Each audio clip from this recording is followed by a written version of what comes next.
La enseñanza más importante de toda la Biblia es el poder que hay en la sangre de Cristo, y en este siguiente video lo voy a dividir en tres partes. En primer lugar, hablaré del significado de la expiación por sangre. El segundo, el concepto judío de los sacrificios humanos. Y el tercero, el poder de la sangre de Cristo. En Levítico 17, versículo 11 está escrito: porque la vida de la carne en la sangre está, y yo os las he dado para hacer expiación sobre el altar por vuestras almas, y la misma sangre hará expiación de la persona. El prestigioso erudito de la Biblia hebrea y rabino comentarista del Levítico, Baruch Levine, escribió referente a este verso. Rashi comenta: la sangre representa vida, así que ella puede expiar por la vida. La sangre animal puede sustituir la vida de un delincuente en situaciones en las que no se puede imponer sanciones penales. El uso de la sangre del sacrificio en el altar tiene un efecto similar en casos de delitos religiosos involuntarios. Es la sangre la que efectúa la expiación. Levi continúa: en nuestro pasaje la sangre se considera eficaz porque representa la vida, no porque tenga propiedades especiales. Las criaturas no pueden vivir sin sangre y matar se expresa como derramar sangre. Sobre esta base, la sangre del sacrificio ofrecido en el altar es la vida del sacrificio y puede reemplazar la vida humana. Dios la acepta en lugar de la vida humana y concede la expiación y se abstiene de la ira. Otro importante erudito y experto en el Antiguo Testamento, Gordon Wenham, comenta: en otras palabras, el precio de rescate por la vida del hombre no es un pago monetario, sino la vida de un animal representada por su sangre derramada sobre el altar. Debido a que la sangre animal expía el pecado humano de esta manera, es sagrada y no debe ser consumida por el hombre. Y otro importante experto de la Biblia hebrea, el rabino Jacob Milgrom, la autoridad número 1 del mundo en Levítico, escribe: así la función de la sangre sobre el altar es rescatar la vida de quien lo ofrece. En la sangre, lo que probablemente llevó a los rabinos a generalizar: la expiación solo se hace con sangre. Este punto es de no poca importancia.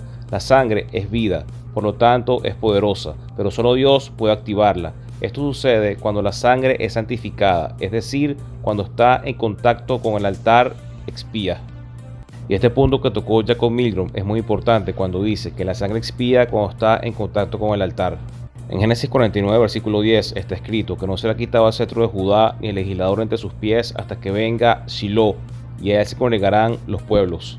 Shiloh es una referencia al Mesías y hay muchos ejemplos dentro de la literatura rabínica que lo confirman. Por ejemplo, en Haggadah Bereshit 83 está escrito: el cetro no será quitado de Judá, se refiere al reino, y el legislador se refiere al líder, hasta que venga Shiloh, que es una referencia al Mesías, y a él será la obediencia del pueblo. Y así también está escrito en la ley oral judía, en el tratado de Sanedrín 5a. El término Shiloh se entiende como una referencia al Mesías. En el Antiguo Testamento, Shiloh, como está escrito en Josué 18:1, era donde estaba el tabernáculo de Dios. El tabernáculo de Dios estuvo en Shiloh por 369 años, y la única diferencia entre el templo de Jerusalén y en Shiloh, como dice Mishnah Megillah en el capítulo 1, es que Shiloh tenía cortinas, mientras el templo de Jerusalén tenía muros. Y en el Mishnah Sebaquín 14 dice que Shiloh era el lugar santo del tabernáculo de Dios, y además Shiloh significaba el descanso para el pueblo de Dios. Y aquí es donde vemos la importancia de las palabras de Jesús en los evangelios. En Mateo 12:6 Jesús dijo: pues os digo que uno mayor que el templo está aquí. En el evangelio de Juan capítulo 2 versículo 19 al 21 respondió Jesús y les dijo: destruid este templo y en 3 días lo levantaré. Dijeron luego los judíos: en 46 años fue edificado este templo, y tú en 3 días lo levantarás. Mas él hablaba del templo de su cuerpo. Y en Colosenses 2, versículo 9, porque en él habita corporalmente toda la plenitud de la deidad. Y así como la sangre del cordero era santificada por el altar y expiaba el pecado de todo Israel, cuanto más la sangre del Mesías, que era el tabernáculo de Dios en la tierra, y su sangre no solamente expió el pecado de Israel, sino de todo el mundo. El punto número 2 es el sacrificio humano dentro del pensamiento judío, ya que muchos antimisioneros judíos atacan el cristianismo diciendo que el sacrificio de Cristo es abominable ante los ojos de Dios, pero esto no es verdad. En el Midrash de Bariká Rabba 10 está escrito: el que mató un alma por error no tiene expiación por él, pero la Torá le dio una expiación, en la cual será expiado con la muerte del sumo sacerdote. Rashi comenta en su comentario de Números: y Miriam, la hermana de Moisés, murió allí, porque la sección que narra la muerte de Miriam se coloca inmediatamente después de la sección que trata de la vaca roja, para sugerirles la siguiente comparación: ¿cuál es el propósito de los sacrificios? Efectúan la expiación. Así también, la muerte del justo efectúa la expiación. Dentro de la literatura judía, el Mesías es llamado justo, con el Midrash Mishlei 19. Rabí Judá dijo, el Mesías recibe 7 nombres y son: magnificado, nuestra justicia, retoño, consolador, David, Shiloh y Eliyahu. Rambam en su comentario en Génesis 33, así también el nombre del Mesías, que se llamará el Eterno es nuestra justicia. En Shenei Luhot está escrito, aparezca nuestro Mesías justo.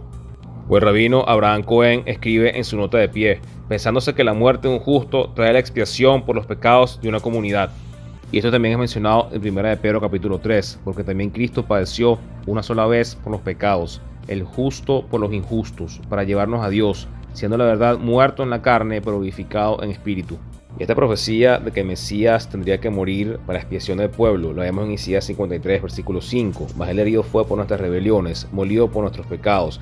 El castigo de nuestra paz fue sobre él, y por su llaga fuimos nosotros curados. Y esta profecía era entendida por los discípulos de Jesús en el siglo I como una referencia a Cristo, como dice 1 de Pedro capítulo 2 versículo 24, quien llevó él mismo nuestros pecados en su cuerpo sobre el madero, para que nosotros, estando muertos en los pecados, vivamos a la justicia, y por cuya herida fuisteis sanados. Y de igual manera, en el libro de los Hechos de los Apóstoles capítulo 8 hace una referencia a Isaías 53, hablando que se cumple en la persona de Jesús. Y también para gran parte del judaísmo rabínico, el capítulo de Isaías 53 es una referencia al Mesías. Un ejemplo está en Rashi cuando comenta la Sanedrín 98a, hablando del Mesías. Ciertamente él llevó nuestras enfermedades, y está escrito, él llevó nuestras penas. O el Targum arameo de Isaías 52 a 53, que habla que el siervo sufriente es el Mesías. Y uno de los rabinos más importantes dentro del judaísmo rabínico, Maimónides, también está de acuerdo que esta versión de Isaías 53 es una referencia al Mesías. En Igerot a Rambam, Igeret Teimán 13, está escrito citando a Isaías 53:2, porque él brotará como un retoño y como una raíz de tierra seca. En Pesika de Rabbi Kahana 26, en el día de la expiación está escrito que ese día será expiación por ti, citando Levítico 16:9, y la muerte de un hombre justo es una expiación de las iniquidades. Así que si para el pensamiento judío posbíblico la muerte de un hombre justo servía para expiar los pecados de una generación, cuanto más la muerte del Mesías justo, el escogido de Dios para salvar a toda la humanidad. Y en tercer lugar, la importancia del sacrificio y el poder en la sangre de Cristo está en que nos libró del poder de Satanás y nos libró de la maldición de Adán. En Génesis 2:17, Dios le dice a Adán, mas del árbol de la ciencia del bien y del mal no comerás, porque el día que de él comieres, ciertamente morirás. Y en 1 Corintios capítulo 15, versículo 22, el apóstol Pablo escribió, porque como Adán, todos mueren, es decir, por causa de Adán entró la muerte y la maldición en el mundo.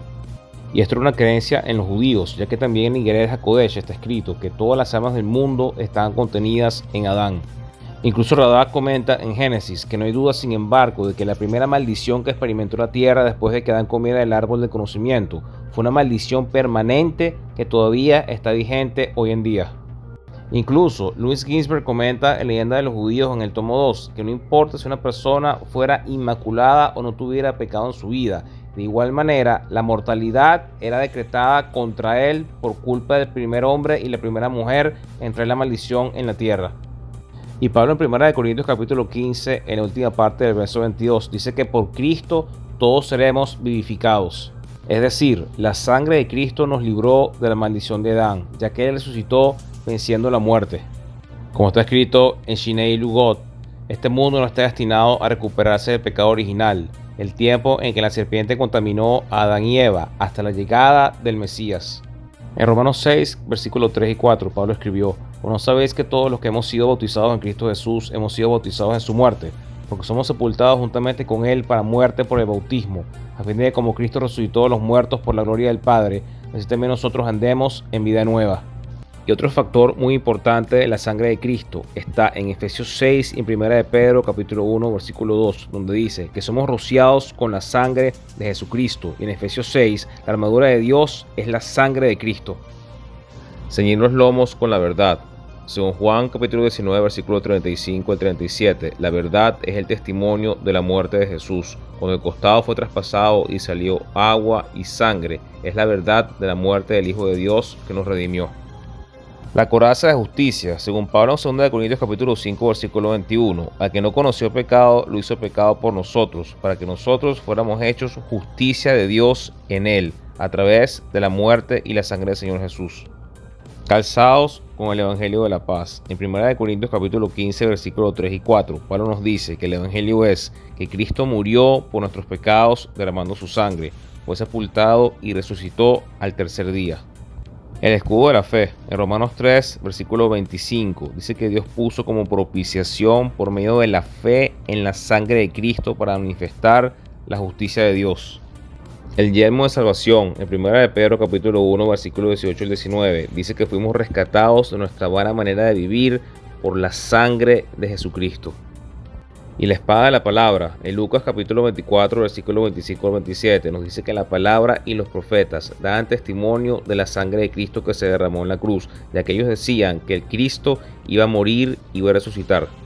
Además, en Apocalipsis capítulo 12, versículo 11, nos dice que la sangre de Cristo derrotó a Satanás y los demonios, ya que los santos vencieron con el poder de la sangre de Cristo y el testimonio de Jesús. Y en Hebreos capítulo 2, versículos 14 y 15, dice que Jesús, por medio de su muerte, derrotó al que tenía el imperio de la muerte, esto es, al diablo. La sangre de Cristo nos redime, como dice Efesios capítulo 1, versículo 7, que la redención fue por la sangre de Cristo. La sangre de Cristo también nos limpia de todo pecado, como dice 1 de Juan capítulo 1 versículo 7, que la sangre de Cristo nos limpió de todos los pecados. Y en la sangre de Cristo somos santificados, como dice Hebreos capítulo 13 versículo 12, que santificó al pueblo con su sangre. Y aquí vemos que hay poder en la sangre de Cristo Jesús. Gracias por este video, Dios te bendiga.